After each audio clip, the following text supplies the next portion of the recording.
नमस्कार प्यारे बच्चों, मैं किरण त्रिवेदी आपकी हिंदी भाषा की कक्षा में पुनः उपस्थित हूँ एक नए पाठ के साथ।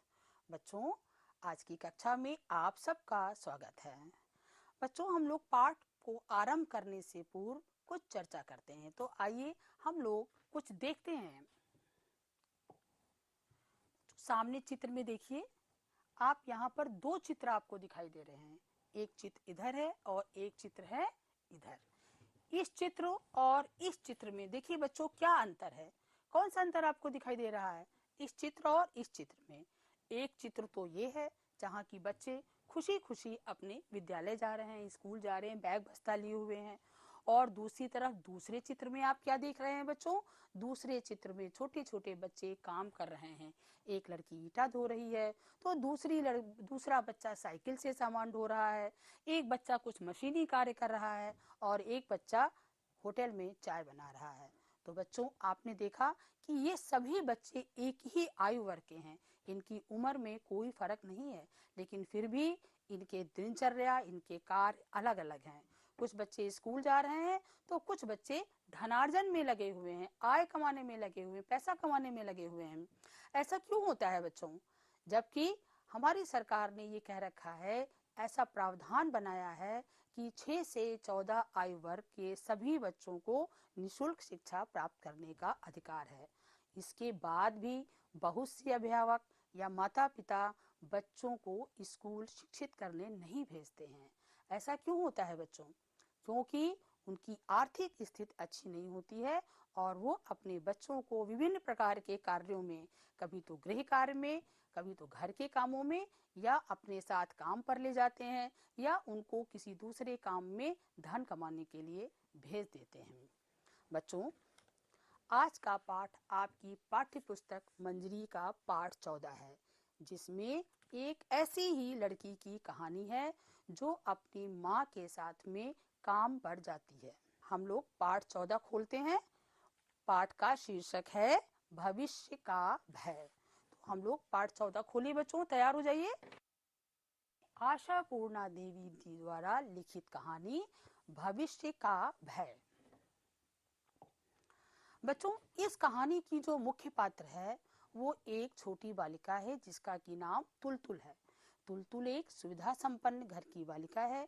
उसके घर में किसी प्रकार की कोई कमी नहीं है। वो विद्यालय जाती है और उसके घर में सदस्य के रूप में उसकी मम्मी है, उसके पिताजी हैं, उसकी दादी और उसके भाई। तुलतुल के घर में एक महिला काम करने आती है जिसकी की एक बालिका है, उसका नाम है टुनी। टुनी नामक बालिका जो है वो तुलतुल की ही आयु की है। तुलतुल जैसी ही छोटी है, हो सकता है वो तुलतुल से कुछ ज्यादा छोटी है, लेकिन वह अपनी माँ के साथ में काम करने उनके घर आती है। माँ उसको काम में लगाए रहती है। एक दिन तुलतुल के विद्यालय में कक्षा में तुलतुल की शिक्षिका ने बच्चों को कुछ बताया। उन्होंने कहा कि सभी बच्चे बराबर होते हैं और सभी को प्यार और देखभाल किए जाने का अधिकार होता है। यदि हम अपने घर काम पर आने वाले बच्चों के साथ कुछ दया दिखा दें, उनको कुछ कपड़े दे दें या उनकी किसी प्रकार से मदद कर दें, तो हम बहुत बड़ा काम कर सकते हैं। तुलतुल ने सोचा कि अब ऐसा किया जाए कि मेरे घर में जो बालिका आती है हम उसी पर ध्यान देना क्यों ना शुरू करें, हम क्यों ना इसकी शुरुआत अपने घर से करें। तो ऐसा विचार मन में लेकर के जब वो स्कूल से घर आती है तो वो देखती है कि टुनी जो है काम कर रही है, तो वो टुनी की माँ को और अपनी माँ को ये समझाती है कि हमारी शिक्षिका ने बताया है कि ये अंतर्राष्ट्रीय बाल वर्ष है और इस समय बच्चों को कार्य करना मना है, छोटे बच्चों को देखभाल किया जाना चाहिए, उनकी अच्छे से उनकी उनकी सभी जरूरतों को पूरा किया जाना चाहिए। वो बार बार जो है टुनी की माँ को टोकती है। तो बार बार लेकिन टुनी की माँ को उसने ये भी बताया कि ये शिक्षा निःशुल्क है, इसके बाद भी टुनी की माँ नहीं मानती है और उसके बार बार टोके जाने के कारण एक दो दिन में वो उनके घर का काम छोड़ करके चली जाती है। अब क्या होता है कि घर के सभी सदस्य उसको ही दोषी ठहराते हैं कि लो तुलतुल, तुम्हारी वजह से काम वो छोड़ करके चली गई, अब तुम घर का काम करो। तो बच्चों, हम आगे देखते हैं कि जब वो छोड़ करके चली जाती है तो क्या होता है। इस कहानी में ऐसा है, स्कूल से लौटकर आज तुलतुल ने ना तो खाना ही खाया और ना पार्क में खेलने गई। मुंह फुलाकर चुपचाप छत की सीढ़ियों वाले दरवाजे के पास बैठ गई। इस समय वहां कोई नहीं आता था, इसलिए गुस्से, दुख और अपमान से आहत होकर तुलतुल यहीं दौड़ी चली आई थी। गुस्सा क्यों था? गुस्सा इस बात का था कि टुनी की माँ ने माना नहीं। आहत क्यों थी? क्योंकि उसको सभी लोग मतलब कि उसको ताने मार रहे थे। और अपमानित इसलिए वो महसूस कर रही थी क्योंकि इस घर के सारे सदस्य उसको उसके कार्य के लिए दोषी ठहरा रहे थे, जो कि एक अच्छा कार्य था। किताब का थैला रख ही रही थी कि दादी माँ बोल पड़ी। सबसे पहले उसको दादी माँ ने ताने मारे। क्या कहा? लो, आ गई बहादुर लड़की, और बहादुरी का फल भी देख लो। खैर, तुम्हारा क्या है, भोगना तो हम लोगों को ही है। तो सबसे पहले दादी माँ ने क्या ताना मारा कि लो, तुम बहुत बहादुर थी और टुनी को स्कूल भेजना चाहती थी, लो चली गई। बहादुरी तुमने की और घर के सारे सदस्यों को काम करना पड़ेगा। अब हम लोग क्या करें? तब तक उसकी माँ बोल पड़ती है। माँ क्या कहती है? हम क्यों भोगने जाएं? जिसको बहादुरी का फल मिला है वही भोगे। आज से तुलतुल बर्तन धोएगी, झाड़ू पोछा करेगी, बर्तन माजेगी, मसाला पीसेगी। इसी के कारण तो टुनी की माँ काम छोड़कर भाग गई है। हाँ, भैया ने भी उसका साथ नहीं दिया, उसके भाई ने भी उसके साथ नहीं दिया, और वो भी बोला कि हाँ, माँ ठीक कह रही है, इसके लिए यही ठीक है, सारे घर का काम इसको ही करना चाहिए। सभी तुलतुल को ही दोष दे रहे थे और उसी से तंग आकर टुनी की माँ ने काम छोड़ दिया था और नौकरी छोड़ करके वो चली गई थी। माँ मेज पर खाना लगा रही थी और बोलती भी जा रही थी। खाना खाकर बदन में ताकत लाओ और फिर काम में जुट जाओ। जब किसी का कहा कुछ सुनोगी नहीं तो और क्या होगा? अब तुलतुल ये सब सुन करके उसका खाना खाने के बच्चों मन नहीं कर रहा था। जब इस तरह से कोई डांटता है घर में तो क्या किसी का मन करेगा खाना खाने का? किसी का भी मन नहीं करेगा। तो उसका मन नहीं कर रहा था खाने खाने का, और वो सोच रही थी कि ऐसा मैंने क्या कर दिया कि जिसकी वजह से सब लोग मुझे दोषी ठहरा रहे थे। तुलतुल ने स्कूल की यूनिफॉर्म भी नहीं उतारी। यूनिफॉर्म, जो स्कूल की जो ड्रेस होती है, वो भी नहीं उतारी। बस तीर की भांति छत की सीढ़ी पर जाकर बैठ गई। तीर की तरह, तीर की भांति मतलब एकदम तेजी के साथ गुस्से में छत पर चली गई वो। स्कूल से लौटते ही इतनी भूख लगती है, पर तुलतुल रोई नहीं, बल्कि यही सोच रही थी कि मेहरी को उसने किस तरह तंग किया था। अब सोच रही कि कल क्या क्या घटना हुई थी और उसने ऐसा क्या कह दिया था टुनी की माँ, जो कि मेहरी थी उनके घर की, जिससे कि वह काम छोड़ करके चली गई। कल स्कूल से लौटते ही मेहरी को उसने सिर्फ इतना ही तो कहा था कि ओ टुनी की माँ, इतनी ठंड में टुनी को सिर्फ फ्रॉक पहनाई है और उस पर चाय के बर्तन धुलवा रही हो। उसने टोका था टुनी की माँ को आते ही। टुनी की माँ बोली, हर रोज थोड़ी ही धोती है, जल्दी के समय बस थोड़ा सा हाथ भर बटा देती, हाथ बटा देना, मदद करना। टुनी की माँ ने कहा कि जो है वो आती है और मेरे काम में थोड़ी सी मदद कर देती है, मुझसे रोज तो काम कराते नहीं है। तुलतुल कहने लगी, वाह, क्या खूब कही तुमने, तुम कैसी माँ हो, ये भी नहीं जानती कि अंतरराष्ट्रीय बाल वर्ष है। उसने टुनी की माँ को बताया कि यह अंतरराष्ट्रीय बाल वर्ष है। और फिर टुनी की माँ की आश्चर्य से भरी आंखों को देखकर तुलतुल बोली, उफ, तुम तो इस बात का मतलब ही नहीं समझोगी। सुनो, हमारी मिस ने क्या कहा। वो लोग अपने टीचर को मिस कहते थे। अरे बाबा, हमारे स्कूल की मास्टर दीदी कुछ समझी ना, उसने कहा। जब टुनी की माँ मिस का मतलब नहीं समझ पाई तो उसने उसको बताते हुए कहा कि अरे बाबा, हमारे स्कूल की मास्टर दीदी समझी कुछ। उन्होंने कहा है, यह जो नया साल चल रहा है, यह छोटे छोटे लड़के लड़कियों का साल है। इस साल छोटे छोटे लड़के लड़कियों को ज्यादा प्यार देना है, उन्हें ज्यादा देखभाल की आवश्यकता है। तो इस प्रकार से उसने टुनी की माँ को समझाया। उनको अच्छे अच्छे कपड़े पहनाने हैं और उनका ध्यान रखना होगा, जिससे कि वो बीमार भी न पड़े। बच्चों से कोई काम नहीं करवाया जाएगा। तो ये सारी बातें उसने अपने घर में बताई, जो कि उसकी शिक्षिका ने उसको कक्षा में बताई थी। टुनी की माँ थोड़ा हंसकर बोली, आई बात समझ में, और फिर अपनी लड़की से कहा कि मुंह फाड़े बात निगलने की जरूरत नहीं है, जल्दी जल्दी हाथ चला। बच्चों, ये मुहावरा है, मुंह फाड़े बात निगलना।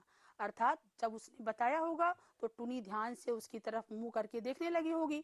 तो उसने कहा कि ज्यादा अपने इस बात को जो कि टुनी ने कहा है उसको ज्यादा अपनाने की जरूरत नहीं है, जल्दी जल्दी हाथ चला, जल्दी जल्दी काम करो। इस तरह से टुनी की माँ ने अपनी बेटी को जल्दी जल्दी काम करने के लिए कहा। तुलतुल ने गुस्से के मारे में कहा, खाक समझी है, खबरदार टुनी, जो तुमने फिर पानी छुआ। इतनी ठंड है और इतनी ठंड में उससे भी ठंडे पानी से तुम बर्तन धुल रही हो, तुम आज से कोई काम नहीं करोगी। अब बच्चों आप देख रहे हैं कि टुनी बिल्कुल दृढ़ निश्चय थी कि वो काम करेगी और तुलतुल ने ये सोच रखा था कि वो उसको काम नहीं करने देगी। तो टुनी की भाई, टुनी तो बेचारी डरती थी क्योंकि उसकी माँ ने कहा था कि काम करना है और वो काम में मदद करने आई थी। लेकिन तुलतुल ने अपनी शिक्षिका द्वारा बताई गई बातों को मनवाने की कोशिश में जुटी थी कि किसी तरह उसके घर के बड़े लोग उसकी बात मान जाएं और टुनी से काम लेना बंद कर दें। तुलतुल की मिस ने कहा, उन्होंने कहा अच्छा बताओ तुम्हारी मिस ने क्या कहा। तो उन्होंने कहा, हमारी मिस ने कहा कि हमारे घरों में जो बच्चे काम करने आते हैं, जो बर्तन मांजते हैं, कपड़े धोते हैं, झाड़ू पोंछा करते हैं, उनके बच्चों को यदि हम थोड़ा सा प्यार दे दें, थोड़ा देखभाल कर दें, या उनके लिए अच्छे कपड़े ला दें, या बीमारी के समय उनकी दवा का इंतजाम कर दें, तो समझिए कि आपने ये बहुत अच्छा काम किया है। फिर उन्होंने बच्चों से भी कहा आपने कि आप लोग अभी छोटे हैं, लेकिन फिर भी आप अभी से इसके बारे में सोचिए। तो ये इस तरह की बातें सुनकर ही जो तुलतुल थी उसने सोचा कि मैं अपने घर पर काम पर आने वाली बच्ची से ही इसकी शुरुआत करूं। ऐसा करने के कारण वो बार बार टुनी को मना कर रही है काम करने के लिए। फिर उसने अपनी माँ से कहा कि टुनी तो तुलतुल से भी छोटी है, दुबली पतली, हड्डियों का ढांचा मात्र दिखती है। ऐसी टुनी ठंडे पानी से बर्तन धोएगी और तुलतुल गर्म पानी से हाथ मुंह धोकर आएगी। रोज रोज ऐसा ही होता था, ये सच है, पर अब तुलतुल बड़ों को ऐसी भूल करने का अवसर नहीं देगी। आज तुलतुल समझ गई ऐसा करना बहुत खराब बात है। अंतर्राष्ट्रीय बाल वर्ष में टुनी जैसे बेचारे बच्चों की देखभाल तो होनी ही चाहिए। इसलिए तुलतुल चिल्ला कर बोली, माँ नाश्ता दो। और फिर टुनी से कहा, ए टुनी मेरे साथ चल, पूरियां खाएंगे। सुनकर माँ वहीं से बोली, तुलतुल तू बेमतलब देर कर रही है, पूरियां मैं उसी भी दूंगी, पहले तू खा ले। तो उसने कहा कि क्यों, पहले मैं क्यों खाऊं। उसने कहा, उनकी माँ ने कहा तुम स्कूल से आई हो, पहले खाना खा लो। लेकिन जो तुलतुल थी वो मानी नहीं और उसने कहा कि नहीं, पहले आप टुनी को भी खाना दो। अब टुनी की जो माँ थी उसको लगा कि जो जो है जिसके घर में वो काम कर रही उसकी बालिका मेरी बेटी की वजह से खाना नहीं खा रही है। तो उसने तुलतुल से कहा कि जाओ मुन्नी, देर करने पर माँ डांटेगी, आज क्या तुझे भूख नहीं लगी है। टुनी तू तब तक कोयला तो और सुबह के लिए मैं चूल्हा तैयार कर दूं। उसने अपनी बेटी को सुबह की अंगीठी के लिए, अंगीठी जलाने के लिए कोयला तोड़ने का आदेश दिया और जिनके घर काम करती थी उनकी बेटी तुलतुल से उसने कहा कि वो जाकर के पहले खाना खा ले। फिर क्या थी, तुलतुल ने टुनी के हाथ से कोयला तोड़ने का हथौड़ा छीन कर फेंक दिया और बोली, माँ की बात कभी मत सुनना, ये बाल वर्ष है, समझी। बाल वर्ष में बच्चों को काम करना मना है। आज से तू डिपो से दूध लेने नहीं जाएगी, माँ के साथ सड़क से सड़ा हुआ गोबर नहीं उठाएगी। बात समझ में आ रही है ना, दिमाग में कुछ घुसा। तो बिल्कुल तुलतुल दृढ़ निश्चय थी कि वो टुनी को काम नहीं करने देगी। तुलतुल की इतनी बातों के जवाब में टुनी डरी डरी सी बोली, हथौड़ा लौटा दो दीदी, नहीं तो माँ मुझे बहुत मारेगी। तो टुनी को लगा कि हम काम नहीं करेंगे तो हमको माँ भी मारेगी और मालकिन भी नाराज होगी। तो इसके चलते उसने कहा कि मुझे हथौड़ा लौटा दो, डांटने दो, मिस से कह दूंगी, मजा चखा देंगी, तू अब भी क्यों खड़ी है, आना मेरे साथ। इतना कहकर टुनी का हाथ पकड़ के वो तुलतुल जी थी उसको मेज के पास ले आई, उसको खाना खिलाने के लिए। लेकिन उसको कुछ चोट भी नहीं लगी, लेकिन वो लड़की रोने लगी, डांट के डर से वो रोने लगी। तुलतुल की माँ ये समझ रही थी, उसने जल्दी से क्या किया, संदेश के खाली, संदेश एक तरह की मिठाई होती, मिठाई के डिब्बे के खाली उसमें बक्से में 4-5 पूरियां और आलू की सब्जी रख करके उसने टुनी को भी दिया, कहा जाओ तुम भी अपनी माँ के पास जा करके खा लो। तुलतुल ने मन ही मन निश्चय किया कि कल से अगर माँ टुनी और तुलतुल को एक जैसा खाना नहीं देगी तो वह खाना नहीं खाएगी। उसने कहा कि मैं तो अच्छी भली मोटी हूँ और टुनी तो चिड़िया जैसी है, फिर भी तुम उसे खाना नहीं देती हो। जानती नहीं, ये बाल वर्ष है। माँ बोली, जानती हूँ, ज्यादा बकबक मत कर। लड़की के सर पर तो भूत सवार हो गया है। सर पर भूत सवार होने का मतलब है उसको सनक सवार हो गई, बिल्कुल पीछे ही पड़ गई है, किसी बात की जबरदस्ती जिद पकड़ लिया है उसने। लेकिन भूत जमकर बैठ गया है तो कोई चारा भी नहीं है। खाना खाने के बाद तुलतुल ने देखा टुनी और उसकी माँ घर जा रही है। तुलतुल ने डांट कर नहीं, बड़े आराम से समझा के टुनी की माँ से कहा कि कल से टुनी ये सब काम नहीं करेगी। कल पापा तुझे स्कूल में दाखिला करवा देंगे। अब ये सारी बातें क्या थी, वो तुलतुल सोच रही है बैठी। तो क्या यह टुनी की माँ को तंग करना हुआ? उसे लगा कि टुनी की माँ काम छोड़ करके क्यों चली गई। हमने इतनी अच्छी अच्छी बातें बताई, उनकी बालिका के लिए शिक्षित करने के लिए बताया, काम न करने के लिए बताया, तो वो नाराज होकर काम छोड़ करके क्यों चली गई? ये बात तुलतुल को ठीक से समझ में नहीं आ रही थी। तो बच्चों, ये आज की कहानी का पहला भाग है। तो पहले भाग में आपने देखा कि वो टुनी को पढ़ाने के लिए, टुनी को काम न कराने के लिए दृढ़ निश्चय थी और उसकी माँ उसके बाद भी उसको काम पर ला रही थी।